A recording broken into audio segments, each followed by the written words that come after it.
আসসালামু আলাইকুম এভরিওয়ান, সবাই কেমন আছেন? শুভ সকাল কলিজার ভাই বোনেরা। আশা করি যে যেখান থেকে আমার ভিডিওটা দেখছেন সবাই ভালো আছেন। আমিও ভালো আছি আলহামদুলিল্লাহ। সকাল সকাল বন্ধুরা তোমাদের সাথে শেয়ার করলাম সুবর্ণার লাইফস্টাইলে আরেকটি ছোট্ট মিনি ব্লগ। আশা করি ভিডিওটা ভালো লাগবে, কেউ স্কিপ করবে না, পুরো ভিডিওটা দেখবে কলিজার ভাই বোনেরা। তো সকাল সকাল দেখো মাছালা চলে আসছে, তো দেখলাম যে মাছ নাই, মাছ কমে গেছে। তো বাচ্চাদের জন্য তো মাছ রাখতেই হবে, আর যাতা হোক না কেন বাচ্চাদের খানা তো মানে এক্সপায়ার রাখতেই হবে। তো এখানে পাঙ্গাস মাছ, বড় একটা পাঙ্গাস মাছ নিলাম। আমার বাচ্চাটা পাঙ্গাস মাছ খেতে খুবই পছন্দ করে, এটা কাটা ছাড়া।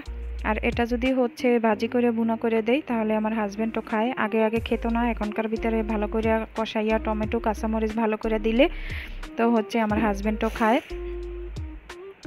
তো বন্ধুরা এখানে আমি পাঙ্গাস মাছ একটা নিলাম। পাঙ্গাস মাছটার দাম আসছে 400 টাকা। আর এখানে তেলাপিয়া 2টা মাছ নিলাম, কারণ মাছ ছাড়া তো আর তরকারি রান্না যায় না। আর অন্য মাছ দিয়ে তরকারি রান্না করলে কিন্তু মানে মজা হয় না, এটা ফেনীবাসীরাই বুঝতে পারবে। কারণ সব দেশে তো আর সবাই মাছ ভাঙ্গি রান্না করে না, এক এক দেশে রান্নার আইটেম এক এক রকম।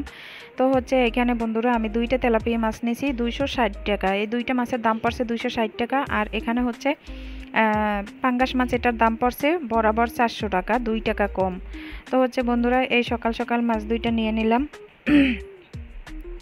তো এখানে দেখো আমি কোন দেশে কি পাতা বলে সেটা আমি জানি না, এটা আমরা বলি ডুমুর পাতা, ঠিক আছে। আমাদের বরিশাল ডিস্ট্রিক্টে বলে বহই পাতা, ঠিক আছে। তো আমাদের বরিশালের যারা আছো সবাই বলতে পারবা যে এটা কি পাতা। আর এদিকে ফেনী জেলায় বলে এটাকে কি পাতা যেন একটা বলে। আচ্ছা যাই হোক, তোমাদের যদি জানা থাকে তাহলে অবশ্যই বলবা।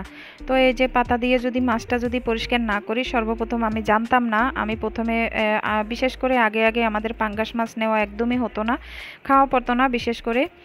তো তার জন্য জানতাম না। প্রথম আমি যখন এই মাছগুলো নিছি তখন কিন্তু আমি এভাবে পরিষ্কার করতাম না। আমি মনে করতাম কি এটা ধুইলে চলে যাবে। তো দেখি যে পরবর্তীতে এটা কিন্তু যায় না। তো এদিকে দেখো বন্ধুরা আমি মাছটা ভালো করে পরিষ্কার করে নিয়েছি। দেখো কালা অংশটা কিন্তু চলে গেছে। আর বন্ধুরা কি জানো, আমি মাছ কাটায় এত অলসতা যা বলার বাহিরে। আমি বড় মাছ কিন্তু ধরতে পারি না, হাতে আলগায় ধরতে পারি না। তো এখানে মাছগুলো আমি কুটে পরিষ্কার করে নিয়েছি। আর এখান থেকে কয় টুকরা মাছ আমি রান্না করব, একদম বড় বড় টুকরা দেখে ভাজি করে তারপরে ভুনা করব। তো এখানে কয়েক টুকরা মাছ আমি নিয়ে নিলাম, কারণ বাকিগুলো ছোট ছোট করে রাখছি। আর কয়েকটা টুকরা মাছ আমি বড় বড় রেখে দিয়েছি, কারণ এই পাঙ্গাস মাছগুলো কিন্তু বিশেষ করে ছোট ছোট করেই কিন্তু এটাকে টমেটো দিয়ে কাঁচামরিচ দিয়ে শুকনো শুকনো করে কষাইয়া ভুনা করা হয়, ঠিক আছে। তো এদিকে আমি চিন্তা করলাম যে না, বড় বড় টুকরা করে ভাজি করে ভালো করে লবণ দিয়ে তারপর গরম পানি দিয়ে ভালো করে পরিষ্কার করে তারপরে রান্না করব। আর বিশেষ করে পাঙ্গাস মাছে কিন্তু বিশেষ করে গন্ধ থাকে, গন্ধ সহজে কিন্তু যায় না। এইটা যারা ভালো করে পরিষ্কার করে ধুইয়া তারপরে রাঁধতে পারে তাহলে কিন্তু গন্ধ থাকে না। সবাই কিন্তু এরকমের করে না, কেউ কেউ আছে মশমশাইয়া ধুইয়াই রান্না করে। তো বন্ধুরা সবার আগে বলবো যে ভিডিওটা কেউ স্কিপ করবে না, পুরো ভিডিওটা দেখবা। আর আমার ভিডিওটা কেমন লাগছে অবশ্যই তোমাদের ফিডব্যাকটা জানাইবা। তো এদিকে আমি কিন্তু মাছটা লবণ দিয়ে ভালো করে গরম পানি দিয়ে পরিষ্কার করে নিয়েছি। আর এদিকে ভাজি করার জন্য লবণ, তারপরে শুকনো মরিচের গুঁড়া, তারপরে হলুদের গুঁড়া, এগুলো দিয়ে ভালো করে মাছটাকে আমি মেখে নিব আগে, তারপরে এটাকে ভাজি করব। তো চলো বন্ধুরা মাছটা কিভাবে রান্না করি। আসলে আমি তোমাদের সাথে কোনো রেসিপি শেয়ার করতেছি না, কারণ আমার রেসিপি ব্লগ না, আমার ব্লগ চ্যানেল। তো আসলে মাঝে মাঝে রান্নার ভিডিওটা দেই, কি রান্না করলাম সেটাই। তো আমি স্পেশালি রেসিপি দিতেছি না। যার যার রান্নার আইটেম আসলে এক একজনের রান্নার আইটেম আলাদা আলাদা। তো আমার রান্নার ব্যাপারটাও আলাদা।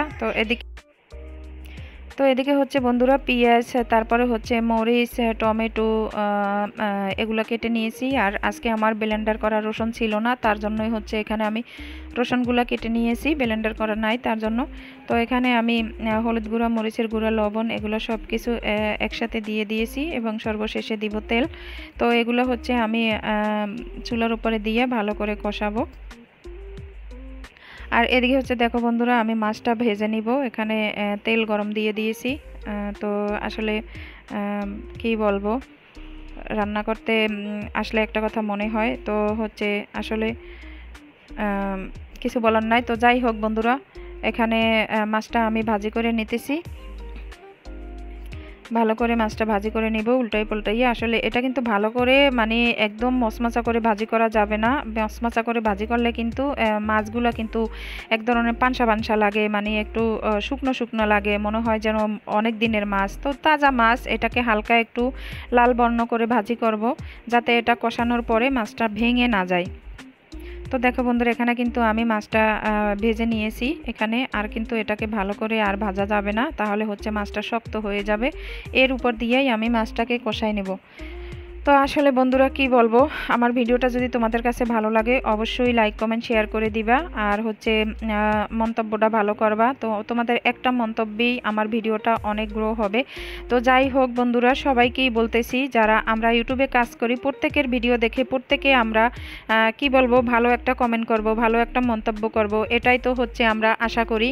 কারণ তোমার একটা মন্তব্য আমার ইউটিউব চ্যানেলটাকে গ্রো করে দিবে। তুমি যদি বলো যে হ্যাঁ মাশাআল্লাহ সুন্দর হয়েছে, তাহলে কি আমার চ্যানেলটা আরও গ্রো হবে। আর তুমি যদি বলো যে সাপোর্ট চাই, এটা সেটা সাপোর্ট করে গেলাম, এটা করলাম সেটা করলাম, এগুলো বলা যাবে না বন্ধুরা ভিডিওতে। এগুলো বললে চ্যানেলের ক্ষতি হয়। তোমার চ্যানেল কি আর আমার চ্যানেল কি।